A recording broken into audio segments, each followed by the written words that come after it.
आगे बढ़े और आपको बताते चले, लाहौर सदर जेआई कसान जिला शर्की लाहौर अब्दुल वाहिद बाजवा ने मीडिया के नुमाइंदों से खसूसी गुफ्तगू करते हुए कहा, चेहरे नहीं निजाम बदलना होगा। जमात इस्लामी की हुकूमत आई तो पाकिस्तान को फ्री कर्जा मुल्क बनाएंगे। उन्होंने कहा, हर मुमकिन जुल्म के निजाम को बदलेंगे। अब्दुल वाहिद बाजवा ने मजीद गुफ्तगू करते हुए क्या कहा, जानते हैं MB न्यूज के ब्यूरो चीफ लाहौर अमीन नकीबी की इस रिपोर्ट में। जज्बों से सरशार है हाफिज, हरदम ही तैयार है हाफिज, मोमिन बाकिरदार है हाफिज, उम्मत का सालार है हाफिज, मिल्लत का मेमार है हाफिज, कायद है सालार है हाफिज, कायद है सालार है हाफिज। सीने में जज्बे जवान भी है, शाहीन है ऊंची उड़ान भी है, बनो काबिल ये ऐलान भी है, साथ इसके नौजवान भी है। बिस्मिल्लाहिर्रहमानिर्रहीम। मेरी वाबस्तगी 1988 से मैं जमात इस्लामी में बसीते कारकुन शामिल हुआ और तकरीबन कोई 15 साल बाद मैं जमात इस्लामी कारकुन बना और उससे लेकर अब तक मैं मुख्तलिफ ज़िम्मेदारियों पर फायज रहा हूँ। हाँ, 15 साल जमात इस्लामी ने मुख्तलिफ प्रोग्राम में जो तरबियत के प्रोग्राम थे, तरबियत के मराहिल थे, उसमें से गुजारा और मैं तकरीबन कोई 5-6 साल बाद रुकन का अहल हो गया था, लेकिन मैं हलफ नहीं ले रहा था कि ये एक जिम्मेदारी होती है। मगर फिर चौधरी असलम साहब, अल्लाह उनको जन्नत में आला मकाम अता फरमाए, उन्होंने फिर मुझे ज़बरदस्ती ही फार्म लेकर मेरे घर में आ गए। और मुझे कुछ शराइत होती हैं कि जब हम जमात इस्लामी में किसी आदमी को दावत देते हैं तो फिर सबसे पहले नमाज की पाबंदी, कुरान पाक की तिलावत और उसके साथ साथ फिर जो जमात के मुख्तलिफ हमारे प्रोग्राम होते हैं, स्टडी सर्कल का प्रोग्राम हो गया, हमारा फिर तरबियत गाह का प्रोग्राम हो गया, तो इसमें हम उन दोस्तों को गुजारते हैं। जब वो निसाब रुकनीत मुकम्मल कर लेते हैं हमारे इन अदवार में, तो फिर हम उनको रुकन टेन्योर में जो 1988 से लेकर अब तक, सबसे पहले जब मैं जमात इस्लामी में दाखिल हुआ तो काजी हुसैन अहमद साहब उस वक़्त अमीर थे। उसके बाद फिर सैयद मुनव्वर हसन साहब आए और फिर मोहतरम साजुल हक साहब आए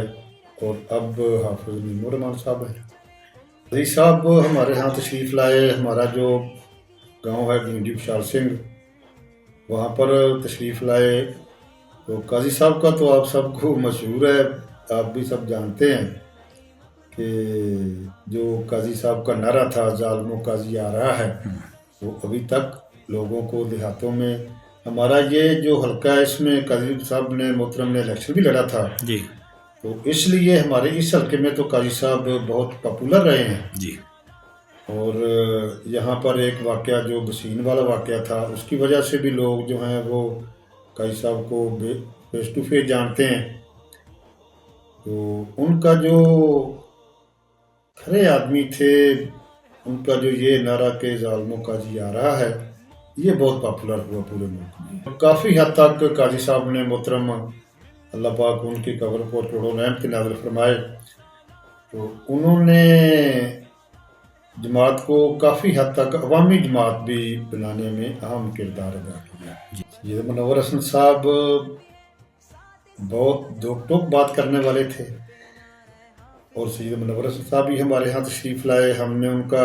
हमारे साथ गांव है डियारा गांव में हमने बहुत बड़ा एक जलसा किया। वहाँ पर सैयद साहब ने खिताब किया और बड़ा पुरजोश खिताब था उनका। तो फिर वापसी पर हमने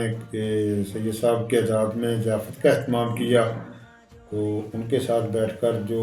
कुछ लम्हे गुजरे वो अभी तक याद हैं। साजुल हक साहब दरवेश आदमी हैं और साजुल हक साहब के बहुत ज़्यादा ऐसे वाक़यात हैं जो बयान किए जा सकते हैं, जिसमें सबसे अहम चीज़ जो साजुल हक साहब ने, जो मुझे उनकी पसंद आई, वो ये थी कि जब वो KPK के वज़ीर ख़ज़ाना थे तो उन्होंने फ्री कर्ज सूबा जो था उसको बना दिया। तो ये बहुत बड़ा काम था जो सिराजुल हक साहब ने किया कि जो भी कर्जा था KPK पर वो उसको उतार दिया और फ्री कर्जा सूबा जो था वो दूसरी हुकूमत के हवाले किया। اب اس پر کتنے ہزار ارب قرضہ ہے وہ تو مجھے صحیح فگر کا پتہ نہیں ہے، لیکن یہ مجھے ضرور علم ہے کہ وہ صوبہ جو ہے وہ سراج اللہ کے بعد قرض میں ڈوبا ہوا ہے۔ حافظ صاحب دیکھیں جی، کراچی کے امیر رہے، اور کراچی میں جس طرح حافظ صاحب نے جماعت کو اٹھایا، اور جہاں کراچی میں جماعت کے ساتھ آپ کو علم ہے کہ جو ایم کیو ایم نے یا دوسری جماعتوں نے وہاں پر بدماشی قائم کر رکھی تھی، تو ان کے مقابلے میں ایک اچھی رائے عامہ کو ہموار کر کے اور جماعت کو ایک بلند سطح پر لے کر آنا، اور پھر بلدیاتی الیکشن کے حوالے سے یا جنرل الیکشن کے حوالے سے جو کچھ کامیابیاں جماعت اسلامی کو ملی ہیں، وہ علیحدہ بات ہے کہ ایک پری پلان کے تحت جماعت اسلامی کو پارلیمنٹ سے باہر رکھا گیا، وہ ایک علیحدہ ٹاپک ہے۔ لیکن فارم 45 کے تحت جماعت اسلامی کی جو ہم آج بھی یہ تقاضا کرتے ہیں کہ ہمارے پاس جو فارم 45 موجود ہیں، جن جن حلقوں کے مکمل فارم 45 موجود ہیں، وہ سیٹیں جماعت اسلامی کا حق ہے، وہ سیٹیں جماعت اسلامی کو ملنی چاہیے۔ تو یہ ساری کامیابیاں دیکھتے ہوئے پھر ارکان نے فیصلہ کیا کہ حافظ صاحب کو جماعت اسلامی کا امیر ہونا چاہیے، اور ہم یہ توقع بھی کرتے ہیں کہ جس طرح حافظ صاحب نے جماعت اسلامی کو کراچی میں اٹھایا تھا،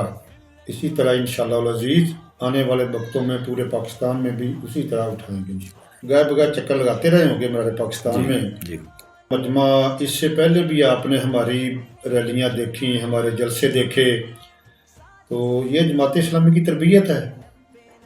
کہ اتنا بڑا کراؤڈ، اتنے تعداد میں، کثیر تعداد میں خواتین اور کثیر تعداد میں مردوں،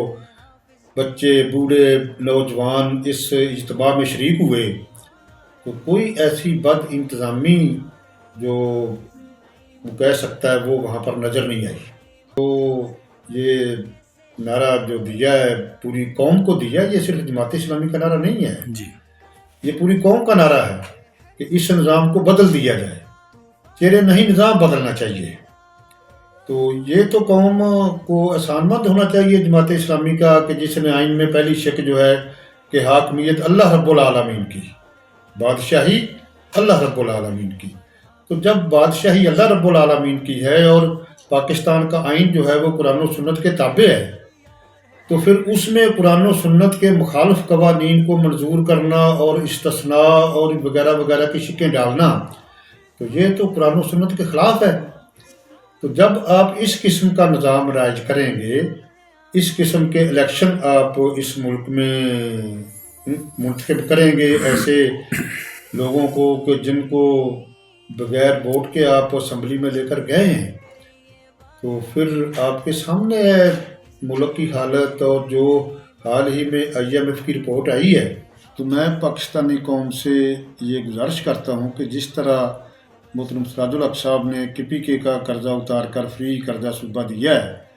تو اسی طرح اگر جماعت اسلامی کو اختیار دے دیا جائے اور حکومت دے دی جائے، تو میں پوری شرح صدر سے یہ بات کہتا ہوں کہ انشاءاللہ العزیز حافظ نعیم الرحمان صاحب، محترم سراج الحق صاحب اور پوری ٹیم یہ پورے پاکستان کو فری قرضہ ملک بنا سکتی ہے، اور ہم اس ملک کو اس حد تک لے جا سکتے ہیں کہ جو آج یہ لوگ IMF ورلڈ بینک سے مذاکرات کر رہے ہیں کہ بھئی ہمیں قرضہ دیا جائے، تو وہ وقت دور نہیں ہے کہ اگر جماعت اسلامی کے پاس اختیار ہو تو ہم قرضہ لینے کی بجائے قرضہ دینے والا ملک بن جائیں انشاءاللہ العزیز۔